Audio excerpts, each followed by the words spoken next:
attitude kakoro benwa tiyo. Nitie jomoko mawacho ni neno ng'anyo miluongo ber ting'o sufuria e wichno emokelo twak makoro dhi mbele sani kind Azimio gi Kenya Kwanza. Twagni gik moket kanyo monego bed ni wuoye. Ibineno kan gin gik mani kare. Iwuoye wach mar uchumi, iwuoye wach mar yiero. Kodokor ka Kenya Kwanza. An kipenja twagni ji manyo personal interests.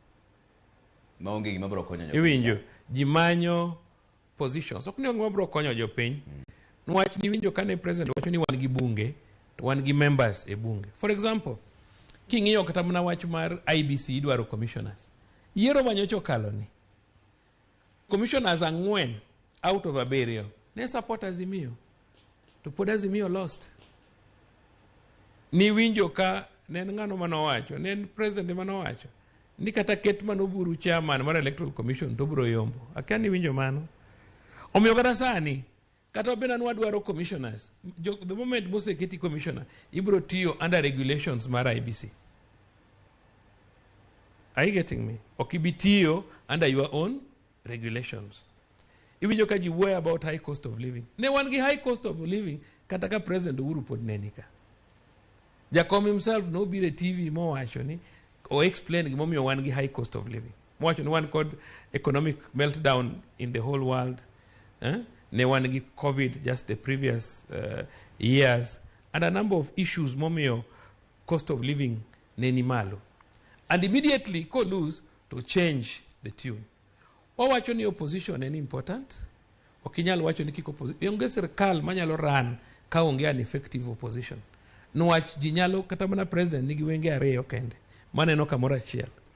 Omiyo jo opposition gi nyalo gone olang' makone ni jo ng'ati makama miketo kama ketho. So opposition en important. But the way mwakete ni twak, taneno mona ka ji manyo their own personal interests. But opposition and very important a system. And I've told you, nikata mna jakomno, en ngama very important in this system. And God forbid, kato bed mna higni 50 mabiro, chieng' ma jakomno wuok Kenya ka.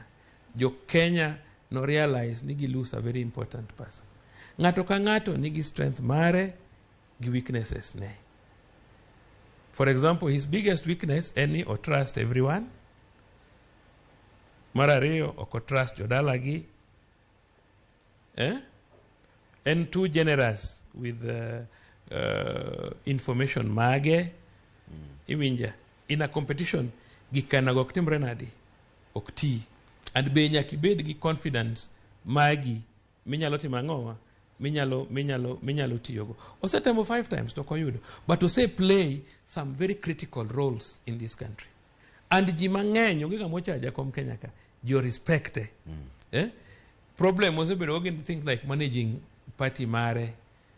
Ng'ato ok nyal tichuno ni ng'ano nyaka bedi because either wuon gi no osiepni kianga. Koro wan joma wuon gi ji ok ong'eyo wan ok wanyal bedo gimoro. Are you getting me? So nitie gik mang'eny mok wanyal discuss publicly kalure gi background ba some of us wasebedogo.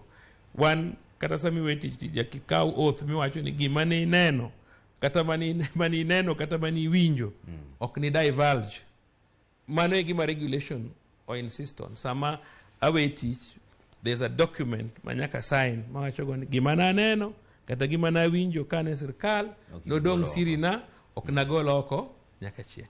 But kai bed ni an go authority mar golo sirina kata gima neno e sirkal to anyalo nyisi ni 90% mar jakom wek bedo koso moko bedo president wuok kuome en owuon.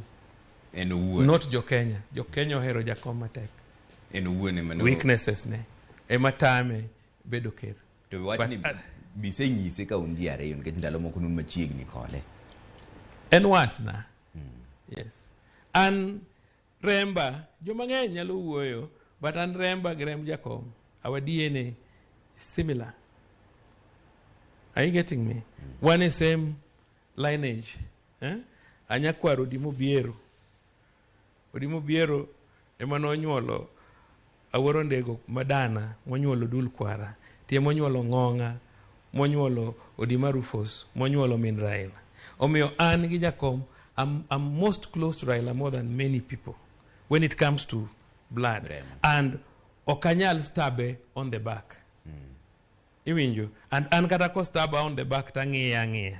Because but makosa oknyal bedo mare 100%. Makosa gin busy bodies.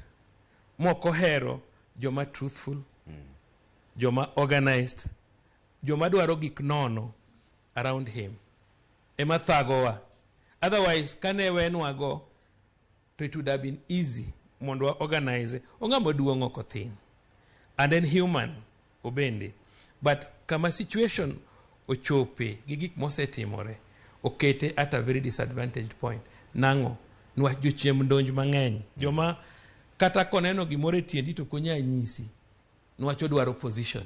Koro konya kweri ni gini, rach. To an, gijakom, nyalo bedo ni enokia. But I'm very close at heart. Kode. But kakoro chope siasa kama koro siasa odhieni. Okwanyal accept ni mondo wa drown, mondo wa thaw, mondo wa room, mondo community room, nwach okwan focused. Nyaka wa remain focused. Erokamano jaduong' Charles Owino, saya madimawa wango.